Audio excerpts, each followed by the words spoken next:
Kan gak mergo gak tau rene. Sak. Nah. Pak Lukman. Selamat petang, jumpa lagi dengan Forum Sawu Mantap Semolowar. Kali ini kita kedatangan narasumber dari para mantan gendo-gendo teater Kusuma Untak Surabaya. Nah, mumpung ada narasumber yang seksi semacam ini, maka alangkah muspro jika disia-siakan tema-tema apa Pak yang biasanya kebudayaan. Ngomong kebudayaan ini. Janjane kebudayaan iki menurut apa arek teater iki piye? Mulai sing konom sih, Pak. Ayo kebudayaan. Nah. Ngomong apa aja, pakai bahasa apa aja? Ya, kalau menurut saya pribadi kebudayaan kalau di zaman sekarang ini kebiasaan aja. Tapi kalau ngomong kebudayaan yang ditinggalkan ya memang banyak. Tapi ya itu nggak bisa disalahkan kalau menurut saya itu. Karena kebiasaan itu namanya manusia akan terus berkembang. Jadi nggak bisa disalahkan kata. Kalau ada lek ono arek-arek enom sampai lali karo budaya niki ra iso disalahno. Ha iki ngomong Surabaya. Iki ana Surabaya ta, Cak? Sak janjane piye? Aku kan ya kancanane golongan sapa tapi mau nyong bareng. Piye sih arek-arek cetone budaya Surabaya sing ndi? Iki ana sing teko Yogya, aku saka Lamongan ora cetha. Surabaya sakjane sing ndi ya? Coba ngomong. Budaya Surabaya. Budaya Surabaya. Sejauh saya nggak ketahui. Mau mesti ragu soalnya. Apa budaya Surabaya?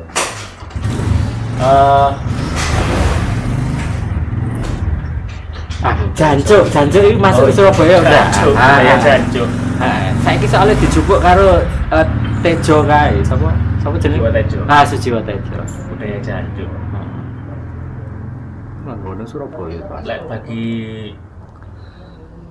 masyarakat Surabaya sing asli tak, saya kira Jancuk bukan hal sing tabu sebenarnya, malah menunjukkan keakraban antar individu. Salah satu ketika ketemu konco lawas gitu lama nggak ketemu kan biasa yang diucapkan atau yang dilontarkan, Cok, ini apa kabar?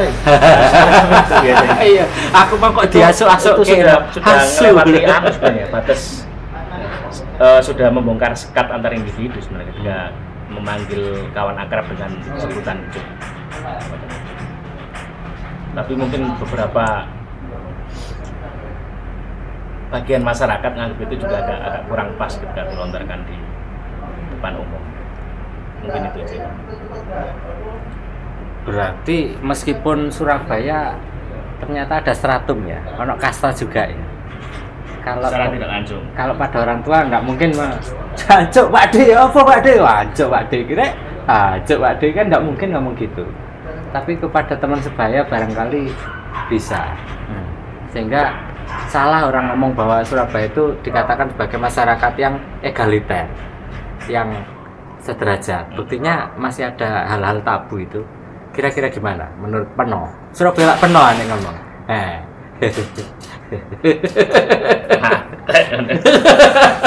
Iki kopi ini gak enak. Loh, iki kopi kecut loh, saka Jombang. Ya bukan anu sih. Saya pikir bukan strata sebenarnya, tapi apa bahasa unggah-ungguh itu di semua masyarakat juga pasti ada lah. Sebagai penghormatan yang muda ke yang tua atau penghargaan yang tua terhadap yang muda itu ya tetap masih ada di suku manapun sebenarnya. Ya begitu. Oke. Sementara kita introduction semacam itu dulu. Jadi kita cuplik aja dari Jancuknya dulu. Nanti kita akan mendalamnya. Saya ingin komentar dari tamu dulu. Sing bosone kaya Mataraman kae. Pak Lukman piye Pak Lukman? Nyawang Surabaya saka Mataraman iki piye? Monggo. Ya, sebelumnya mohon maaf saya agak ini kurang kayak badan.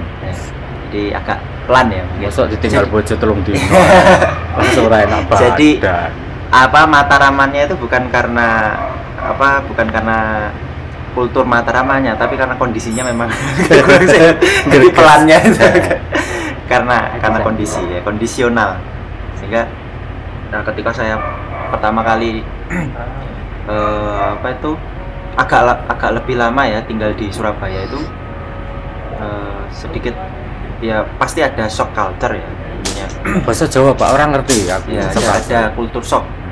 Dibolak-balik keterkagetan budaya. Ngono. Alah ngomong kok ya angel men to ya. Keterkagetan budaya apa ya? Kaget apa ya? Mak teratap. Jadi, memang saya dulu pernah tinggal di Surabaya waktu kecil, tapi terus lama di Madiun. Konon Madiun ini kan daerahnya nanggung ya, antara Mataram dan timuran juga. Apa istilahnya kalau Surabaya itu Pak? Tapal kuda. Nah, karena berada di daerah nanggung, terus kemudian setelah remaja pindah ke Jogja. Tentunya juga bisa dikatakan sangat lama di sana. Nah, terus saat ini beberapa bulan saya tinggal di sini, pindah menetap di sini. Di sini juga tentunya pasti melalui berbagai macam adaptasi dari habitat yang ada di sini. Salah satunya adalah setelah serawung dengan Pak Didin.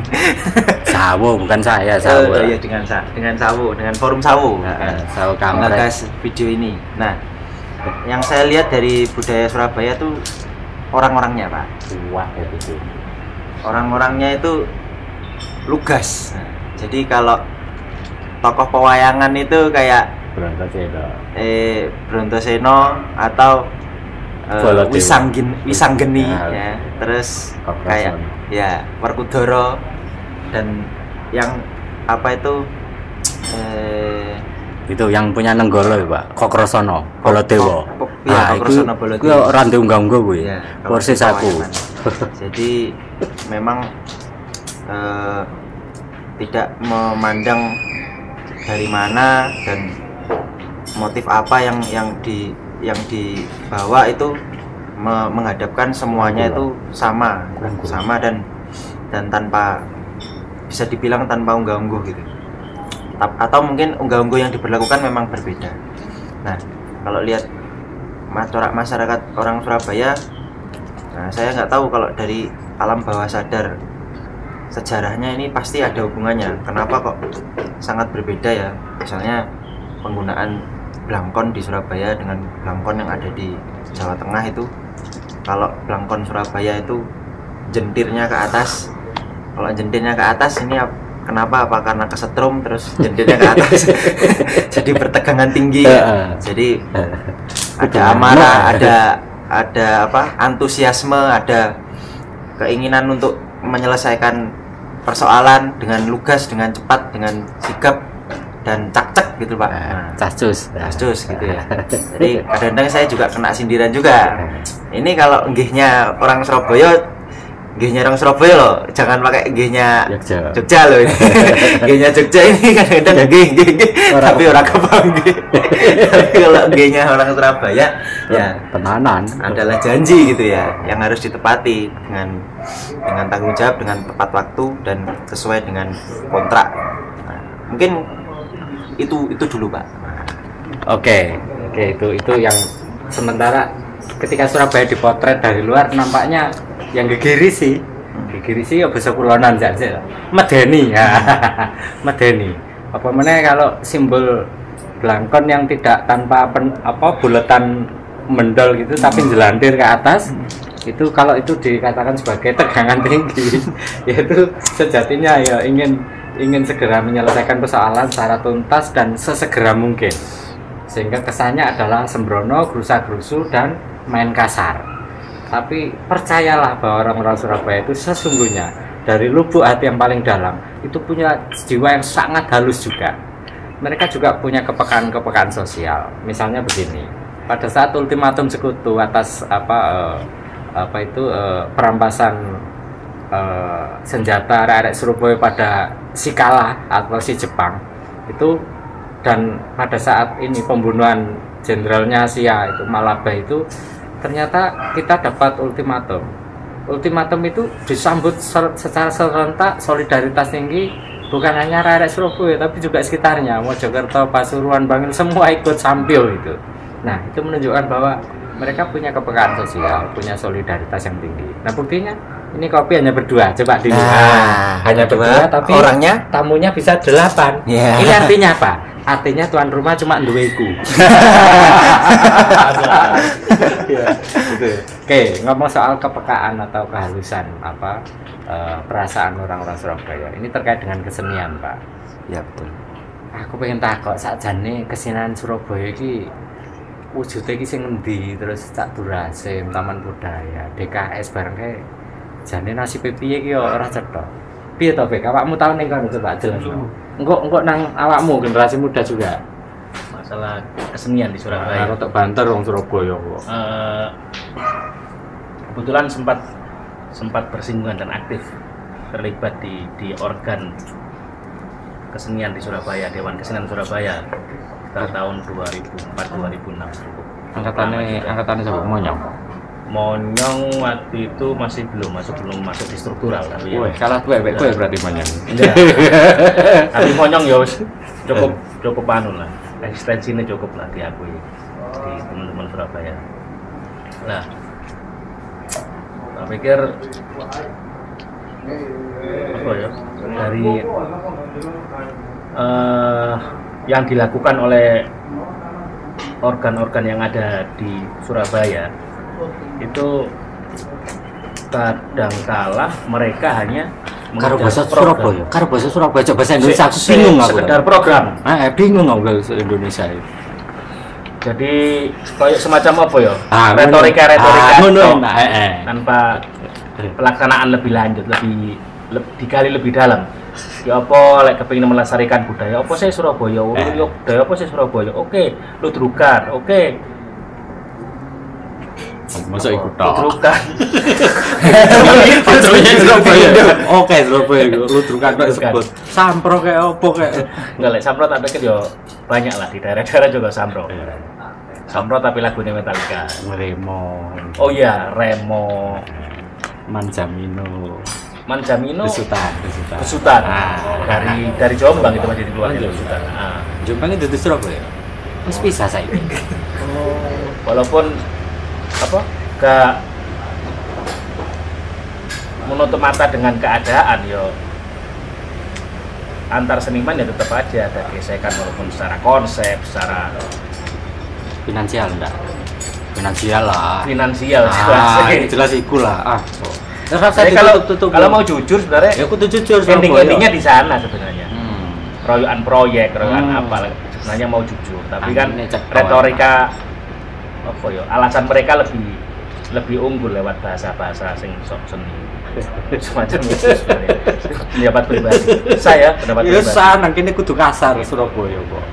Jadi seringkali ketika satu organ gitu menggawe program, mereka sing ketokane gak terlibat itu mesti ngonter kiri kanan. Tapi ketika mereka terlibat ya di counter lagi dengan sing gak melok-melok terlibat di organ tersebut nih. Bulet ae. Asline ora keduman ngono ceritane. Kasarannya betul. Ora keduman. Tapi mereka langsung ditutup begitu, saya yakin nggak ada yang mau mereka. Sing tak rasakan semacam itu. Itulah sebenarnya. Ya artinya begini, kesenian Surabaya ini adalah sebuah kesenian yang mandek ya, kejemutan. Kalau ya oke lah, bahwa kesenian itu ada yang pakem yang nggak boleh diubah. Tapi dalam hal pengembangan bukan di konten isi kesenian itu tuh, tapi pengikutnya atau peminatnya atau pecintanya. Ya apa carane arek-arek cilik iki gelem nari remo, gelem ludrukan, lek cacak-cacake modele kaya ngono ku mau. Jadi rebutan proyek, lalu saling egoisme sektoral to nek basa kerene kae. Basa Surabaya urung ketemu aku. Wis pokoke rebutan kapleng ngono. Maksudku ngene. Aku iki ora tau diundang lho, ngono-ngono iku. Tapi aku ora tau ngriwuki. Mergo apa?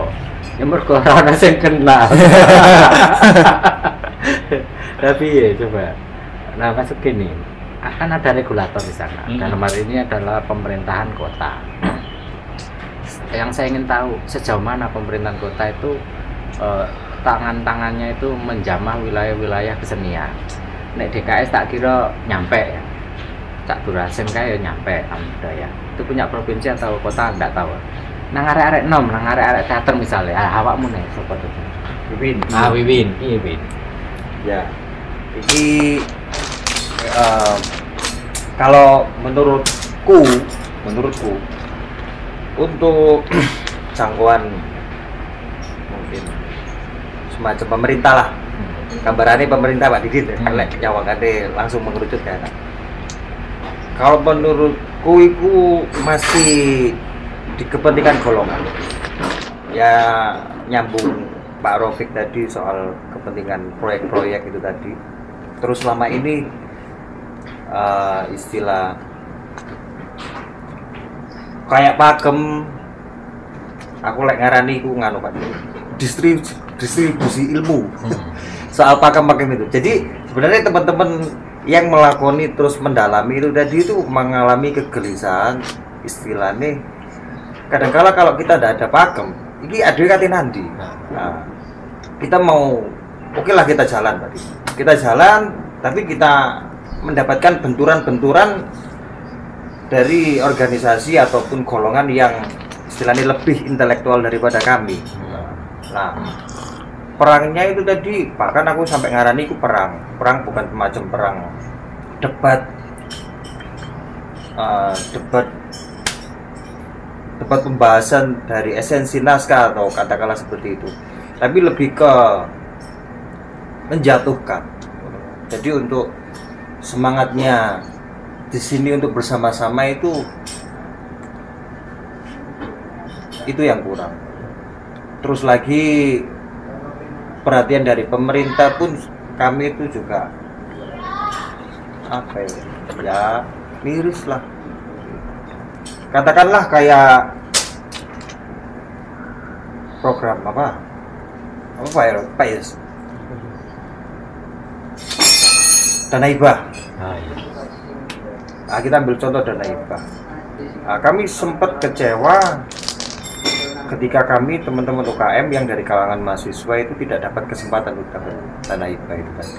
Beralaskan memang kami sudah di cover sama kampus terlebih dari itu. Tapi dari hal tersebut pun itu merentet, nyambung untuk fasilitas-fasilitas pemerintah pun semacam kami teman-teman kampus itu juga terbatasi. Akhirnya ujung-ujungnya ketika kami berjuang untuk kesenian itu sendiri, itu kami perlu merobohkan. Berarti seperti itu. Iya, dengan begitu ya nggak ngerti ya. Anda punya curhat bahwa pemerintah ini tangannya tidak sampai bisa menyentuh langsung ke teman-teman pelaku kesenian teater, misalnya teater kampus. Artinya akses teater kampus ini tidak sampai kepada distribusi maupun alokasi sumber yang disediakan oleh pemerintah. Kalau dalih yang digunakan adalah bahwa itu telah di-cover oleh otoritas kampus, maka harusnya ada tetesan meskipun tidak banyak. Trickle down efeknya kan harus bisa diharapkan untuk memicu pertumbuhan kesenian, dan itu lewat kantong-kantong kampus. Karena gini, kesenian Surabaya ini kalau tidak didukung oleh kantong-kantong kesenian kampus, ini rasanya agak berat. Mengingat kota Surabaya terlanjur mengindustri sehingga kesenian seolah-olah menjadi anak tiri. Yang menjadi anak mas ya industri tadi itu, baik manufaktur, sektor real maupun jasa, ini dianak emaskan. Mengingat kontribusi PAD dan seterusnya, ini untuk kesenian relatif tidak ada. Sementara kalau yang industri kan besar sekali nih bagi pendapatan asli daerah, sangat besar kontribusinya. Lalu karena ada kesenjangan kontribusi atas pendapatan itu, maka keniscayaan logis bahwa kesenian dianggap sebagai anak, bukan sekedar anak tiri, bahkan anak pungut di tengah jalan gitu ya.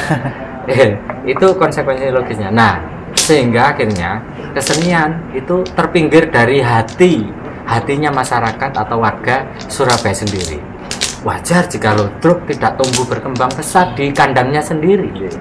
Wajar jika tari remo itu hanya beberapa gelintir yang bisa memperagakan, karena memang kondisinya semacam itu. Nah, ke depan perlu ada semacam rumusannya bahwa kesenian asli Surabaya ini tidak boleh mati di tengah jalan, harus tetap survive, bahkan kalau perlu lebih berkembang. Nah, tentu itu membutuhkan segenap resources, sumber daya yang ada harus dikerahkan. Problemnya adalah selama ini resources itu justru dirogoh dari kantong-kantong atau kocek pribadi-pribadi yang peminat kesenian di kampus yang tidak seberapa. Itu pun belum tentu anak asli Surabaya. Seperti Wiwin, nih anak mana Wiwin? Anda orang mana? Surabaya. Oh, tuh Surabaya. Andai kan gue ngaku Lamongan tak oleh non. Orang DKSK macam-macam. Butuh rumusan bagi pelaku, apalagi yang pernah punya jabatan struktural ya di Dewan Kesenian Surabaya. Ki piye bek sakjane piye kudune? Memang ya, kok koyo ambekan gede. Apa? Di Indonesia lah, ngomong lebih besar lagi, terus turun naik ke Surabaya. Sebenarnya agak nyambung, aku agak setuju mbak omongan Mas Idin, kesenian itu cenderung dianaktirikan. Lain dengan halnya dengan olahraga. Ketika kita ngomong di lingkup kampus, ketika ada mahasiswa atau mahasiswa yang berprestasi di bidang olahraga, itu mereka mesti support penuh oleh pemerintah. Bahkan secara tidak langsung ketika mereka keluar dari kampus ataupun belum keluar, mereka sudah dapat jatah pekerjaan di lingkungan pemerintah kota. Bagaimana mereka tidak bangga atau menjadi pacuan cambuk kayak mahasiswa atau mahasiswa tersebut ketika mereka merasa berprestasi, disupport oleh pemerintah, disupport pekerjaannya. Ketika mereka bekerja cuti kapan aja mereka bisa untuk melakoni event-event ya, aktivitas olahraga tersebut. Lain hanya dengan kesenian, semacam Dewan Kesenian Surabaya itu nggak ada anggaran dana waktu itu. Nggak tahu aku yang pernah dulu itu pernah ada memang dikasih waktu itu Bambang dia awal periode dikasih berapa lah, 150 juta ya, itu pun jadi rame, jadi sangat rame. Duit durung metu seroyokan ngurus bla bla bla bla begitu. Lah ini berita terakhir yang tak dengar kemarin itu malah aset yang ditempati teman-teman seniman di Balai Pemuda itu mau diambil sama pemerintah kota lewat dinas pariwisata alih fungsi. Karena mereka menanyakan teman-teman seniman yang ada di Balai Pemuda itu siapa yang ngasih hak untuk mereka ngapling lahan di situ. Mereka punya ruangan, memanfaatkan fasilitasnya dan segala macam gitu. Termasuk ada MNI kalau nggak salah juga digugat. Dan mereka bingung, kehilangan dokumen. Kan tidak mungkin mereka ujuk-ujuk ada di situ sekian puluh tahun kan, berarti kan ada sejarahnya. Iya. Entah zaman wali kota siapa atau siapa begitu. Atau mereka memang dulu sekedar dikasih tempat atau bagaimana juga kurang tahu. Kadang-kadang saya tak lihat ada teman seniman yang punya akses ke pemerintahan itu bagus, ya teman-teman jadi curiga juga kadang-kadang. Mereka tidak ngambil sisi positif bahwa wah ini mumpung ada akses ke pemerintahan, notabene persoalan dukungan baik tempat maupun dukungan moral itu kan ya cukup penting gitu, untuk pelaku-pelaku seniman. Itu malah mereka yang dicurigai mungkin titipannya si A, politik atau segala macam, yang tak dengar begitu.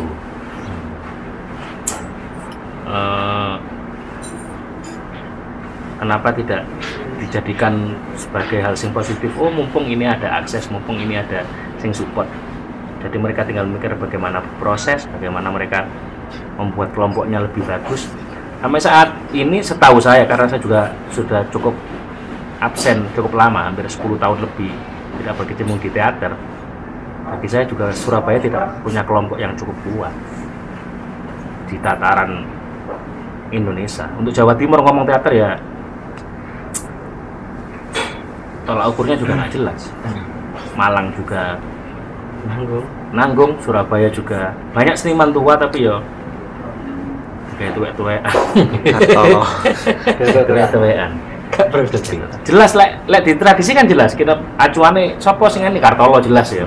Ada lah sebagai panutan sampai sekarang beliaunya juga tetap eksis begitu. Secara kelompok maupun secara individu beliau juga tetap eksis. Cak Sidik Almarhum.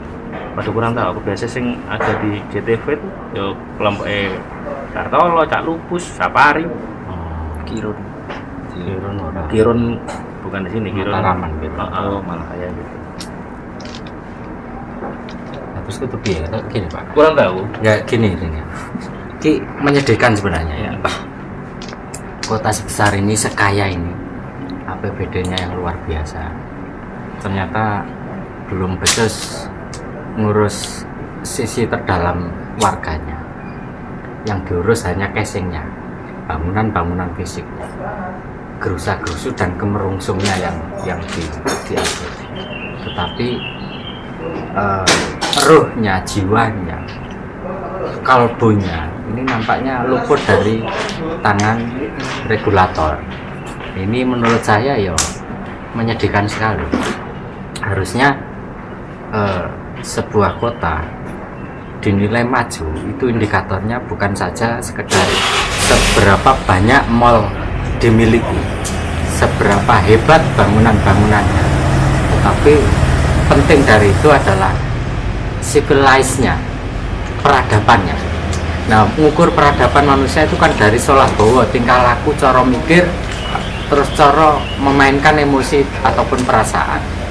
Nah, ini nampaknya tidak bisa didokumentasikan di dalam sebuah media kesenian. Saya punya teman akademisi, ketika dia berkunjung ke sebuah kota manapun di seluruh sudut dunia, yang dia tuju mestilah museumnya dulu. Jadi pergi ke museum dulu atau ke tempat-tempat keseniannya dulu. Karena dengan melihat museum, dengan melihat tempat-tempat kesenian, maka sejatinya seluruh sejarah kota itu beserta sisik melik perkembangannya itu sudah langsung ketangkep. Jadi tidak seperti ibu-ibu kayak rungo ning luar negeri kan sing dituju pertama kan mall. Ora, ini jadi museumnya dan tempat-tempat keseniannya. Lah ngomong kembali ke Surabaya. Kalau ada orang luar masuk ke Surabaya lalu bingung Surabaya. Surabaya ki apa? Terus masuk nggenahno ning kudu ayo diseret nang ngene Dinas Pariwisata.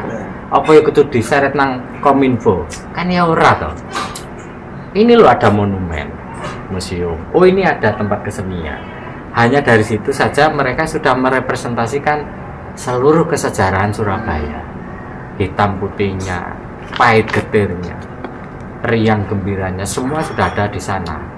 Karena tempat-tempat kesenian, museum itu adalah dokumen yang sangat representatif untuk menggambarkan sebuah peradaban. Apalagi peradaban Surabaya ini kan peradaban tua ini, mulai zaman Ujung Galuh sampai menjadi Surabaya, terus sekarang menjadi Surabaya. Nek Ciramudura kan Surabaya. Nah, sekarang terkait dengan narasi semacam ini saya ingin komentarnya Pak Lukman. Jangan saya bukan orang seni. Dari ya memang benar juga sih, ketika saya ke Surabaya itu ya, mengunjungi Surabaya atau sekarang menetap di Surabaya, saya nyari di mana gitu loh Pak museumnya, kok nggak ada yang membicarakan itu. Nah, berbeda ketika di Jogja, bahkan museumnya itu dijadikan nama Jalan Avandi, sehingga ketika melewati Jalan Avandi, oh pasti ini di sini ada museumnya, dan di situ terdapat ratusan karya Avandi dan anaknya yang perempuan itu juga sama alirannya, juga seorang perempuan pelukis. Itu juga banyak sekali lukisan-lukisan yang merepresentasikan keadaan kebatinan sejarah para senimannya yang ada, setidaknya yang pernah mungkin eksis di situ. Nah, kalau di Surabaya, nah, ini gimana melacaknya? Saya kan cuman mungkin melihat di tayangan-tayangan televisi, seperti ada yang menayangkan acara-acara budaya, acara-acara pariwisata yang mungkin lebih grounded ke dalam, masuk ke dalam, terus yang sudah match atau mixing dengan kultur Islamnya, ya, masyarakat santrinya, masyarakat yang sudah mulai berakulturasi antara agama dengan budaya itu.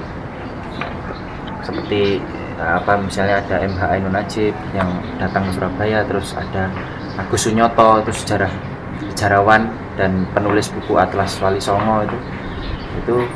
Nah, harus menonton tayangan-tayangan yang ada di televisi dulu, baru kemudian bisa menyelami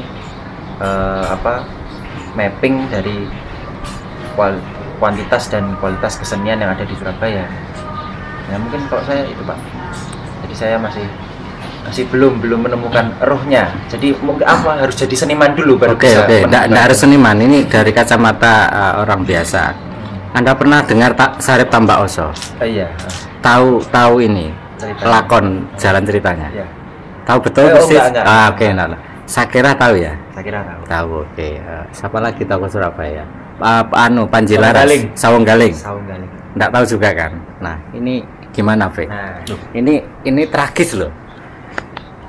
Ikon Surabaya adalah Sawung Galing, juga Sarip Tambak Oso. Ini kalau kita nggak tahu terus piye? Oh, duduk piye nek cara Surabaya. Terus ya apa? Iya, baru nyadar ya. Iya, keren toh. Sing keren sapa? Enggak, baru nyadar bahwa ternyata legenda-legenda rakyat itu, Sawung Galing, Sarip Tambak Oso itu ya dikenal oleh generasiku. Anakku yo nggak paham. Anakku malah lebih kenal Naruto, Frozen. Lebih kenal itu Frozen apa ngedal film kartun Frozen, film-film yang lain, Doraemon, mereka lebih kenal itu. Ternyata budaya lokal sendiri ya mereka tidak dikenalkan. Mungkin tidak disinggung lewat pendidikan di sekolahan, atau hanya sekedar karena bagi pemangku jabatan pendidikan itu dianggap tidak cukup penting, jadi dilewati aja semacam itu. Ngomong fasilitas Mas Idin, agak mundur sedikit. Sebenarnya Surabaya ya rata setuju itu Mas Idin, gerusa-gerusu untuk membangun fisik segala macam. Di Balai Muda itu ada gedung Balai Budaya yang istimewa, gedung pertunjukan yang kapasitas macam Broadway. Paling baik lah setauku dibanding Taman Budaya. Aku ya suka Taman Budaya. Akustiknya, lightingnya. Apa Taman Budaya nggak akustik, jompang-camping gitu? Enggak, sing di Balai Budaya itu bagiku, aku pernah sekali masuk lihat pertunjukan, dan itu ternyata menurut teman-teman juga nggak bisa sembarangan dimanfaatkan. Terus buat apa bikin gedung pertunjukan sing nghabiskan dana jelas miliaran, tapi masyarakatnya sendiri tidak bisa menikmati. Taruhlah mereka ada aturan-aturan tertentu, aturan-aturan tertentu kan bisa di-share ke pelaku-pelaku seniman. Ini bisa dimanfaatkan dengan cara begini, karena ini gedung ini persoalan aturan kebersihan atau segala macam kan bisa di-sharingkan dengan teman-teman pelaku. Tapi beberapa ngomong 1-2 kali dengan teman-teman yang sampai sekarang masih tetap eksis di kesenian khususnya teater, mereka juga sangat kesulitan untuk mempergunakan gunung tersebut. Akhirnya kan bagi mereka tidak adanya pemerintah yang dalam hal ini di Sparta, bagi mereka tidak penting. Akhirnya mereka tetap berkesenian, mereka tetap jalan dengan kondisi yang seadanya. Tapi juga jadi ngomong teater di beberapa kota, di Solo yang jelas kayak jari konco Solo kemarin tuh, yang jelas kesenian yang kena, Dewan Kesenian ya gak kena. Di sana sing keseniannya jalan terus ya, pertunjukan apalah, seni tradisi wayang atau wayang orang jalan terus di sana. Tapi ya Dewan Kesenian nggak kena. Jadi mereka ambil sikap ya wis jalan aja tanpa ada mereka, gitu tetap jalan. Masalahnya kalau di Surabaya kan Ya kurang tahu ya. Kesenian dibutuhkan kita 17 Agustus kayaknya. ada Dadi mari ngene. Ada pertunjukan iya. Macam itu. Berat ini. Iya. Oke. Nah, Berat nih. Soalnya bagi Solo, Jogja, Bali saya paham ya. Dengan atau tanpa pemerintah, kesenian itu jalan karena sudah dijiwai oleh rakyatnya, dan rakyat dengan swadaya bisa jalan karena memang atmosfer hidupnya memang di situ. Kalau kayak Bali itu kan gabung jadi satu dengan adat, dengan religi, dengan agama. Jadi ada agama, adat, otomatis keseniannya numpang di situ. Yus jalan meskipun tidak ada dukungan siapapun. Pelaku seni. Bagi Solo, Jogja yang memang sentra budaya Jawa muda ya, Jawa muda. Ini juga ya jalan. Karena memang tanpa ngetoprak, tanpa wayang orang pun lagak lagune wis kaya wayang wong kae cetha. Atributnya masih sangat Jawani sehingga terlihat seperti kesenian. Bahkan kehidupan sehari-harinya pun sudah seni. Lah iki Surabaya loh, Rek. Surabaya yang terlanjur menjadi kota tanggung, mau modern ya nggak tercapai modernisasinya. Modernisasi yang ingin dicapai kan tidak tergapai, tapi terlanjur tercerabut dari akar tradisi. Akhirnya kan tanggung malang kadak ngono. Itu terus piye? Nah, kalau di generasi kita saja sudah kebingungan karena tanggung dan malang kadak kayak ngono, apa meneh generasi berikutnya? Generasi remaja-remaja maksud saya. Nah, remaja ini kan sejatinya bisa ditangani oleh Taman Remaja Surabaya TRS. Ah, nasib TRS kayak piye? Wiwin. Ngerti TRS ora kowe? Taman Remaja. Ngerti ora? Coba. Taman Remaja Surabaya. Jadi di belakang yang itu yang sih. dimaksud Iya, Pak Taman Remaja. Didin itu soal fungsinya sekarang ya Pak Didin ya. Oh iya, pernah ke sana ya. Taman Remaja Surabaya. Itu kalau menyambung soal kayak Bali, terus Sulawesi, itu pelaku seni di sana itu kalau menurut saya mereka bukan sekedar pelaku seni Pak Didin, itu pelaku adat. Terus kayak kita melihat Surabaya apalagi Jawa Timur. Jadi kalau menurut saya pribadi ini ada kepentingan satu golongan elit global mungkin atau semacamnya itu tadi. Yang kalau kita menyambungkan kayak Sarip Tambak Oso, apa-apa yang adik-adik kita sekarang yang nggak tahu karena memang kita ini di sini ini orang-orang, apalagi kita ngomong Surabaya, ini kita dibuat untuk lupa sama sejarah kita. Mulai dari pendidikan di sekolah itu memang teman-teman adik-adik itu sudah dicekoki sejarah Barat, bukan lokalnya sendiri. Bahkan sampai nantinya tujuan mereka untuk membuat kita Surabaya itu tidak bangga dengan kotanya sendiri. Itu tadi berlaku untuk sejarah. Kalaupun kita ngomong kebudayaan di Jawa Timur khususnya, kalau kita ngomong Ludrukan, Sarip Tambak Oso, itu sebenarnya kalau kita tahu ceritanya itu berawal dari pergerakan Pak Didi. Iya. Pergerakan untuk kemerdekaan itu tadi, yang pada akhirnya menjadi satu kebudayaan, yang padahal itu sangat membanggakan sekali. Nah, ini berhubungan sama soal TRS Taman Remaja Surabaya, yang itu juga salah satu tempat atau wadah kita teman-teman di Surabaya. Ada Taman Remaja Surabaya, Balai Pemuda, sama Cak Durasim yang sekarang beralih fungsi. Kalau untuk Balai Pemudanya sendiri sebenarnya belum seberapa beralih fungsi. Kalau kita tahu di Balai Pemuda itu ada gedung bioskop Pak Didin. Kalau Pak Didin sudah tahu nggak Pak Didin gedung bioskop itu jadi apa? Dulu namanya Mitra 21. Sekarang jadi apa sudah tahu nggak Pak Didin? Belum tahu. Itu jadi tempat studio teater keren. Kayak Broadway gitu ya. Oh, tapi tidak bisa digunakan. Saya terakhir melihat itu ada satu pertunjukan. Pertama kali di launching itu pernah dipakai ada salah satu pelaku kesenian dari Jepang. Itu pernah main di situ. Tapi memang pertunjukannya keren di situ. Terus yang terakhir kemarin saya lupa itu kayak Cak Durasim pun melihat Balai Pemuda seperti itu, Cak Durasim pun mulai renovasi ya. Nah, menyambung Pak Rafiq soal anehnya itu kok kami ini para pemuda Surabaya itu tidak diberitahu untuk birokrasi, setidaknya meskipun kalaupun sulit, setidaknya itu ada jalan yang jelas kami untuk menggunakan fasilitas itu. Mekanisme cara G. memakai. Bener. Itu kok seakan-akan sekarang itu menjadi kue nek gak duwe link yo angel. Ngono wae. Kok akhirnya hanya untuk kepentingan golongan saja.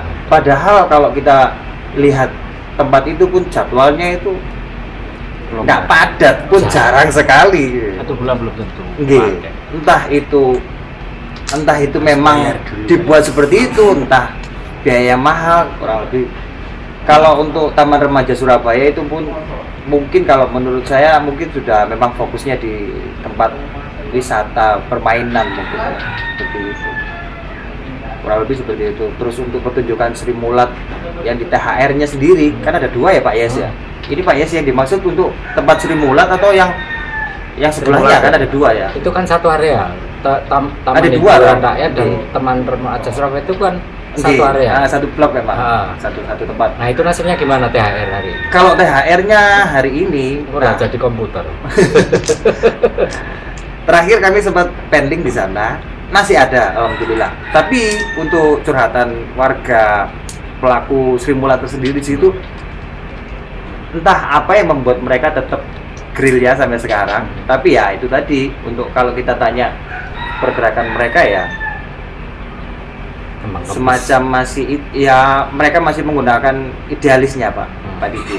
Tapi bagaimana caranya itu tadi mereka juga bisa hidup di situ. Kalau untuk THR-nya, alhamdulillah masih sekarang masih. Tapi untuk renovasi tempatnya pun inisiatif mereka sendiri loh Pak Didi. Ya ampun. THR itu Miris. inisiatif mereka sendiri. Agenda-agendanya entah itu memang terlepas dari pemerintah. Saya sih nggak tahu ya, THR itu berawal dari program pemerintah atau memang kepentingan dari pemilik THR tersebut sih saya kurang paham. Kurang lebih tersebut. Closing aja pelaku. Closing statement. Ya harapannya sih ada jembatan yang jelas antara pelaku kesenian dengan pemangku kebijakan, terutama pemerintah kota, agar maksud dari pemerintah kota itu bisa sinergi dengan pelaku teman-teman kesenian di Surabaya, baik tradisional maupun kesenian-kesenian yang lain. Itu aja. Terima kasih. Baik, dengan demikian usai sudah. Meskipun masih banyak hal yang perlu diperbincangkan mengenai carut marut dan compang campingnya kehidupan kesenian budaya Surabaya, tapi karena durasi tidak memungkinkan, maka Mantap Semua Waru mengucapkan wallahu a'lam bishawab. Wassalamualaikum warahmatullahi wabarakatuh. Waalaikumsalam warahmatullahi wabarakatuh. Allahumma shalli ala Muhammad. Berkat ya.